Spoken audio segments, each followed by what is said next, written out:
안녕하세요. 인리빙 노혜경입니다. 집집마다 커다란 호박으로 장식을 하며 할로윈 데이를 준비하고 있는데요. 쌀쌀해진 기온과 간간히 날리는 눈발들이 겨울을 재촉하고 있습니다. 오늘 비지인에선 보험성 연금에 대한 정보 준비했습니다. 함께 보시죠. 오늘 이 시간엔 스코시아뱅크 프랜신 권 씨와 함께 보험성 연금이란 무엇인지 그리고 어떻게 구입하고 활용해야 하는지에 대해 자세히 살펴보도록 하겠습니다. 안녕하세요. 안녕하세요. 네, 오늘 이 시간엔 그 보험성 연금에 대해서 살펴볼 텐데 저희가 지난 시간에는 보장성 연금 펀드에 대해서 알아봤어요. 뭐 한국말 그 조합을 해보면 약간 비슷한 것 같기도 하고 다른 것 같기도 하고 하는데 어떠한 차이점이 있는지 그리고 어떤 내용인지 알고 싶은데요. 네, 보험성 연금은요, 이제 가장 큰 특징이 보험과 연금이 함께 조합된 상품이라고 보시면 되겠어요. 그래서 요즘 은퇴를 하셨거나 아니면 은퇴를 앞두신 분들께서 은퇴 후에 이제 소득, 인컴에 대해서 많이 생각들 하시는데요. 요즘처럼 마켓이 안 좋고 또 그동안 또 마켓에 투자를 안 하셨던 분들이라도 사실 요즘 같은 상황에서 마켓에 들어가시는 게 좀 부담스러우실 수 있잖아요. 그랬을 때 원금 보장과 그리고 일반적으로 투자 그동안 이제 트레디셔널리 하셨던 정기예금이나 뭐 T빌이나 채권보다 좀 더 나은 소득을 바라시는 분들께서 사용하실 수 있는 그런 상품입니다. 그렇다면 그 보험이라는 말이 들어가는데 그러면 뭐 그런 그 인슈런스적인 것도 같이 가미된 상품이라고 보면 되나요? 예, 거기에 이제 보험의 어떤 구성이 들어가 있는 이유가요. 이 원금 보장을 위해서예요. 그래서 이제 어느 정도 금액을 가지고 구입하셔서 그 금액에 기준하는 연금을 받으셨을 때 이제 그 가입자 사망 시 그 원금 자체를 베네피셔리, 그러니까 수령인에게 다시 반환하는 그런 역할을 하기 위해서 보험을 구입하게 되어 있습니다. 이 보장성 연금에 가입하기 위한 뭐 조건이라든지 꼭 생각해 봐야 될 것들이 있다면 어떤 것들이 있을까요? 예, 먼저 이제 이것은 이제 젊은 분들에게는 그렇게 적합한 상품이 아니고요. 은퇴를 하셨거나 앞으로 곧 은퇴를 하실 분들께 적합한 상품인데요.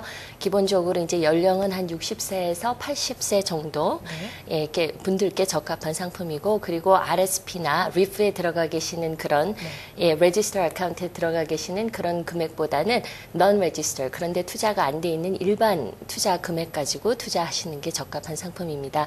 지금 여기에 투자하실 때 이제 저희가 봐야 하고 또 손님께서도 염두에 두셔야 할 사항들이 있는데요. 첫째가 필요하신 인컴이에요. 그래서 소득이 얼마나 필요하신지가 먼저 감안을 해서 거기에 맞게끔 연금 부분을 조정을 해야 되겠고요. 그리고 이제 그 다음에 중요한 것이 가입하시는 가입자의 나이입니다. 그래서 볼 때 가입자 또 배우자의 나이를 함께 보거든요.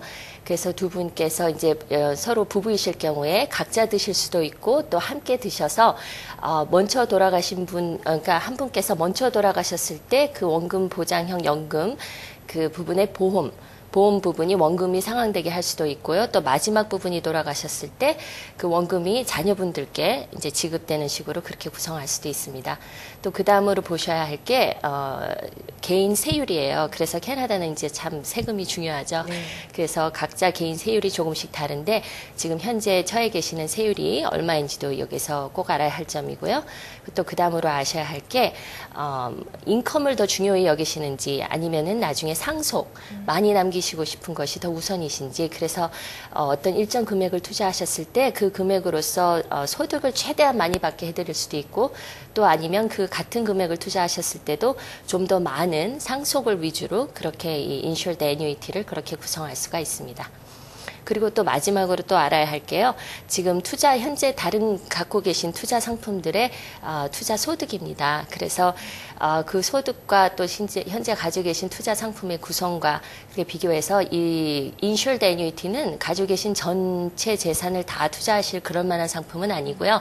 이제 여기서 완전히 왜냐면 이 상품이 한번 들어가시면은 해약이 안 돼요. 그래서 이제 여기서 어느 정도를 장기간 안 쓰셔도 그러니까 끝까지 못 쓰시는 거죠. 안 쓰셔도 인컴과 상속 목적으로 이렇게 분배하실 수 있는지 그것을 감안하신 후에 구입하셔야 되겠습니다.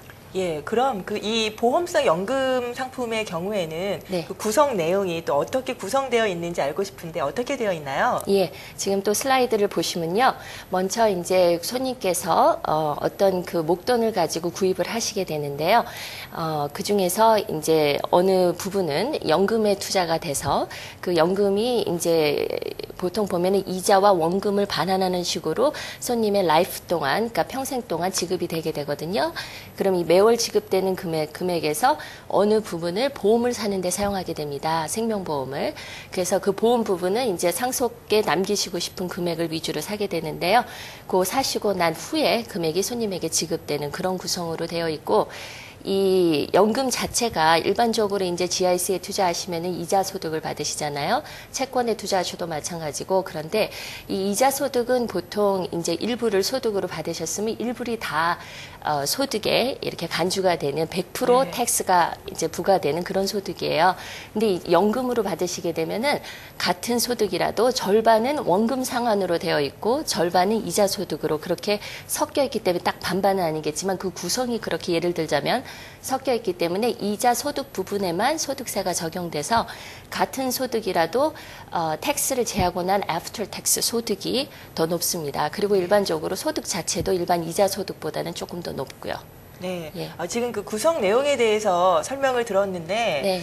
솔직히 좀 그렇게 이제 쉽게 와닿지는 않아요. 그렇죠. 그렇다면 좀 예를 들어서 좀 쉽게 뭐 그림이라든지 이제 그런 것들을 통해서 설명을 듣고 싶은데요. 가능하신가요? 예. 다시 한번 저 슬라이드를 봐주시면요. 지금 제가 예를 하나 들어봤는데 65세의 미망자일 경우에 지금 25만 불을 여러 가지 GIC에 투자하고 계신 분을 예를 들어봤습니다. 그러신 분이 지금 원하시는 것은 원금은 이제 나중에 자녀들께 상속을 하시는 게 사망 시 그게 목표시고요.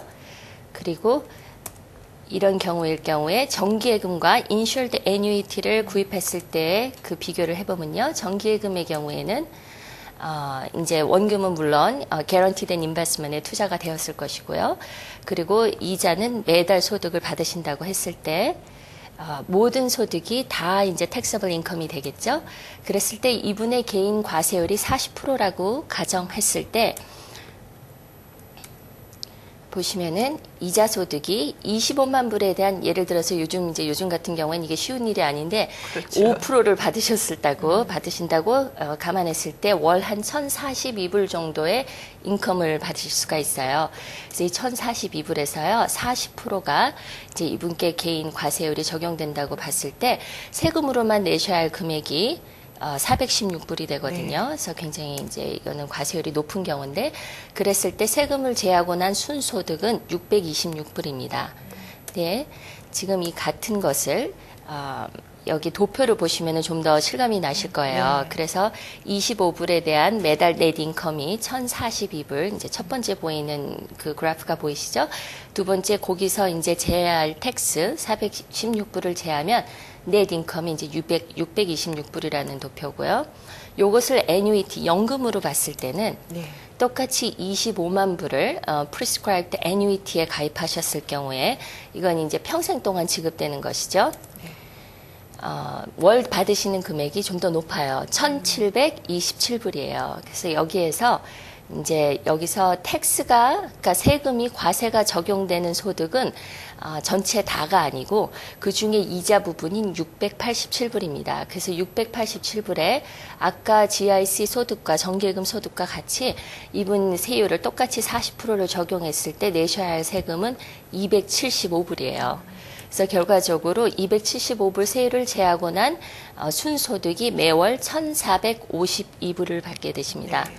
그러면 그것만 봤을 때 순소득만, 그러니까 연금과 정기예금의 소득 비교만 했을 때도 여기에 이제 보험 부분이 없고 연금으로 드신다고 하면 소득 차이가 이제 일단 소득이 많고요. 거기서 반면에 제해지는 세금은 지금 중간표에 보시면 알겠지만 정기예금이 낮은 소득에 비해서 많은 세가 적용되는 대신 애뉴이티는 1,757불이라는 큰 소득에 반해서 세금은 275불 오히려 더 작거든요. 네. 이게 과세가 되는 그 부분이 낮기 때문에 그래서 결과적으로 순소득은 굉장히 큰 차이가 나게 되어 있어요. 그러네요. 네. 근데 여기서 한 가지 아셔야 할 게 이 연금과 정기예금의 차이가 물론 연금이 이 매달 받으시는 소득은 높겠지만 네. 돌아가셨을 때 이 남기실 금액이 없어요. 연금은 이제 원금과 이자를 나눠서 다 평생 드리는 것으로 그러니까 구성이 되어 있기 때문에 남기시는 게 없고요. 그래서 사실 보면 이렇게 똑같은 것을 비교한다고 볼 수가 없거든요. 왜냐하면 정기예금은 나중에 돌아가시게 되면 원금은 돌려받으실 수 있잖아요. 네. 그래서 그런 것을 감안했을 때 어떤 이거에 해결되는 상품이 insured annuity입니다. 그래서 예. insured annuity를 보시면은 일단 생명보험을 그 안에 구입하게 되어 있어요. 그래서 이 생명보험은 이제 처음에 구입하셨던 원금을 이제 원하시는 수령인에게 사망 시 남기게 되는 그런 어떤 역할을 하게 되는데요. 이 남기시는 그 재산 자체가 일반 상속 재산과는 별개로 나눠지게 이렇게 분리가 되게 되어 있습니다. 그래서 일반적으로 상속을 하시게 되면은 거기에 이제 프로베이 피라 그래서 상속 금액 전체의 어느 정도의 퍼센티지를 정부에서 이렇게 차지하는 게 있잖아요. 네. 그것도 이제 이 금액에는 해당이 안 되게 돼서 많이 이제 절약이 되시고요. 보시다시피 이제 프로베이 피도 없고 또 거기에 관련한 법정 비용도 이제 세이브하시게 되는 그런 결과를 낳게 되고요. 그래서 여기에 이제 인슈런스에 이제 차지되는 금액을 보시게 되면 또 그걸 알아야 정확한 순소득을 그렇죠. 알 수 있으니까요. 25만 불짜리 그 라이프 인슈런스를 구입하신다고 할 때 보통 이제 term to 100 이라는 라이프 인슈런스 폴리시나 아니면 요즘 많이들 갖고 계시는 유니버설 라이프 인슈런스. 네. 그러니까 이제 어떤 비용에 준해서 이 둘 중에 하나나 또 다른 상품도 있지만 권하게 되는데요. 거기에 들어가는 커스트가 비용이 490불이라고 여기서 가정했을 때 이 표에 보시면은 지금 애뉴이티 텍스 제하고 난 연금 세금 제하고 난 순소득이 1,452불이었죠. 네. 거기서 보험에 들어가는 비용 490불을 제하고 나면은 정말 연소득이 아니고 월소득 네. 죄송합니다. 월소득은 962불이 됩니다. 그래서 결론적으로 보실 때 아까 같은 금액을 정기예금에 투자하시고 또 그 원금을 나중에 자녀분께 상속으로 원하셨을 경우에 매달 받으시는 그 이자 소득을 세금을 감안하고 난 후에는 순소득이 626불이었는데 반면에 이것을 insured annuity로 구입하셨을 경우에는 연금에서 나오는 소득에 보험에 들어가는 비용을 제하고 난 또 과세를 다 감안하고 난 순소득이 962불이 되는 결과가 나왔어요. 그래서 이것을 간단하게 비교해 보실 때 626불과 962불의 차이거든요. 네. 그럼 뭐 어떤 게 더 나아 보이시겠어요? 상당히 차이가 많이 나는데 상당히 차이가 많이 당연히 나죠. 962불의 소득이 있는 그렇죠. 쪽을 선택을 해야 되겠죠. 예, 그래서 이 달러 어마운트를 보면은 실질적으로 336불의 차이예요. 그러면 이게 정금에서 발생하는 순소득에 비교했을 때 그 소득보다 지금 연금 소득이 53.67%가 더 높은 소득이거든요. 그래서 장기적으로 보셨을 때는 굉장히 큰 차이고요. 그래서 사실 이 같은 연 소득을 정기예금에서 어떻게 이뤄보시려면은 아까 5%가 예였죠. 네. 예, 이런 애뉴이티 연금에서 받으시는 만큼의 소득을 정기예금에서 이루시려면 사실적으로 7.7%라는 예, 그런 이자를 받으셔야 그것을 이제 이루실 수가 있는데 좀 불가능한 퍼센티죠. 예. 요즘에선 이런 숫자는 볼 수가 그렇죠. 없는 숫자인데요. 그렇기 때문에 사실 아까 그 5%도 많다고 저희가 느꼈었는데 7.7%를 정기예금에서 소득을 옮기시는 것은 요즘 같은 상황에선 또 그렇죠. 예, 굉장히 불가능한 일이죠. 그래서 이제 상속도 하시고 싶으시고 또 그러니까 월 받으시는 소득도 그러니까 소득이 있으셔야 생활을 그렇죠. 하시잖아요. 은퇴자의 경우에. 그래서 소득도 좀 더 많이 올리시고 하시고 싶은 분들이 요즘 이 인슈어드 애뉴이티에 관해서 많은 관심을 보이고 계십니다. 확실히 은퇴를 하신 분들 같은 경우에는 월소득도 어느 정도 유지가 되고 네. 그리고 자녀분들한테 상속까지 할 수 있기 때문에 한 번에 뭐 2마리 토끼를 잡을 수 있는 상품이다라는 생각이 드는데요. 네. 그렇다면 아까 초반부에서도 말씀을 해주셨지만 젊은 사람들에게 권할 만한 상품은 아니라고 하셨어요. 네. 그래서 이 상품에 가입하기 아주 적절한 연령대는 어떻게 되는지 알고 싶은데요. 네, 보통 연령대는 이제 65세에서 한 85세까지 계신 연령분들께 적합한 상품인데요. 그 이유는 이 상품에서 사실 아까 보시다시피 예를 들었을 때 이 insured annuity에서 기대되는 소득을 이자 소득으로 환산했을 때 한 7.7%였어요. 네. 근데 만약에 이제 가입하시는 분께서 젊으신 분이실 경우에는 당장 인컴도 필요 없으시고 그렇기 때문에 애뉴이티 포션이 필요 없죠. 그래서 은퇴를 하셨거나 지금 곧 은퇴를 하실 분들께 적합한 상품이기 때문에 연령대는 한 65세에서 85세까지로 보고 또 원금을 꼭 보장받으시고 싶은 분들 이제 지금 현재 정기예금이나 채권에 투자하고 계신 분들이 적합하겠어요. 그래서 그런 분들은 이제 일반적으로 성향도 보수적이시고 그동안 받아오신 소득 자체가 이자 소득이기 때문에 실질적으로 이 애뉴이티에서 받은 그 소득 거기서 이 이자 부분에만 그러니까 일부에만 과세가 되는 그로 인해서 절세가 되는 소득 이게 실질적으로 많은 도움을 받으실 수 있습니다. 그리고 지금 현재 이율이 낮기 때문에 지금 계속 정부에서 요즘 마켓 상황상 이율을 중앙은행에서 계속 낮추고 있거든요. 그래서 이자율이 점점 낮아지고 있는 상황인데 이랬을 때 정기예금이나 이런 곳에서 낮은 이율로 지금 필요한 생활비를 충당하시는 것은 사실 쉬운 일이 아니에요. 그리고 이 세율 자체도 높기 때문에 전체가 다 이 세금이 적용되는 아주 비싼 인컴이기 때문에 이자율은 낮고 소득 자체는 소득세를 다 내셔야 하는 그렇죠. 소득이고 그렇다 보니까 실소득이 굉장히 낮거든요. 그래서 그런 적은 소득으로 생활을 하시려면 그만큼 힘드시잖아요. 그래서 그런 분들께는 좀 더 나은 그 삶의 질을 좀 더 낮게 하실 수 있는 인컴을 그러니까 그러면 인컴이 더 나은 인컴이 필요한 네. 건데 예, 그런 어떤 목적으로 쓰시기에는 좋습니다. 네. 아무래도 그 보수적인 그 투자 성향을 가지신 분들에게 조금 네. 더 적합한 상품이라고 볼 수 있고요. 네. 그리고 그 개인의 성향에 따라서 뭐 맞춤형으로 뭐 어느 쪽 포션을 더 크게 할지 또 이게 맞출 수 있기 때문에 그렇죠. 훨씬 더 좀 좋은 상품이라고 할 수 있을 것 같은데 네. 그렇다면 이 상품에 가입을 할 때 네. 꼭 잊지 말고 알아두어야 할 점들이 있을 것 같아요. 뭐 네. 가입을 할 때 상담해 주시는 분들이 네. 알아서 잘 해주시겠지만 네. 그래도 사전에 알고 또 물어보고 이제 그런 과정을 거치면 좀 네. 더 안전하게 가입을 할 수 있을 것 같은데요. 어떻습니까? 먼저 이제 제가 말씀드리고 싶은 것은요. 보시면은 저 부부이실 경우에는 따로 구입하시는 것보다 같이 조인트로 구입하시는 게 좋아요. 그래서 이러셨을 때 이 보험성, 그러니까 보장성 부분이 사후에 지급되는 것을 부부일 경우에 부부 중에 한 분이 돌아가셨을 때 지금 현재 생존하고 계신 배우자께 이 원금이 다 돌아가는 그런 식으로 이것을 이제 구성을 할 수도 있고요. 또 그 자녀분, 그러니까 원하시는 수령자에게 이 원금이 지급되는 식으로 그렇게 구성할 수도 있습니다. 또 한 가지 유념하셔야 할 점은, 그러니까 정부에서 왜 RRSP, 리프 많이 권장해서 RRSP 드셨고 또 연세가 이제 71세가 되시면 리프로 바꾸시잖아요. 네. 거기에 일단 들어가 계신 돈에는 사실 이게 별 상관이 없는 제품입니다. 이것은 여기에 득을 보시려면은 non-register. 그 밖에 있는 재산을 가지고 구입하셔야 해요. 그래서 이 taxation, 텍스 문제도 그렇고 왜 RSP나 리프에 들어가 있는 것은 그 텍스가 그 안에서 발생되는 소득이 이자 소득이건 배당금이건 캐피털 게인, 뭐 자산 증식 어떤 그런 소득이건 간에 상관없이 똑같은 세율이 적용되거든요. 그래서 이게 별 의미가 없으세요. 그래서 이거는 별 사용을 하실 수가 없고요. 그냥 non-register, 그러니까 그런 데 들어가 있지 않은 재산으로 투자하시는 게 좋고요. 그리고 또 한 가지 반드시 유념하셔야 할 게 이 annuity로 구입하시는 경우에는 이게 다시 해약이 안 됩니다. 그래서 그것을 꼭 유념하셔서요. 꼭 안 쓰셔도 되는 부분, 이 정도 금액은 내 노후에 필요한 소득을 위해서 안 쓰셔도 되고 또 그만큼 오랫동안 평생 이것을 나눠 쓰실 그럴 예상으로 갖고 계신 금액만 투자하시고 또 한 가지 말씀드리고 싶은 점은요.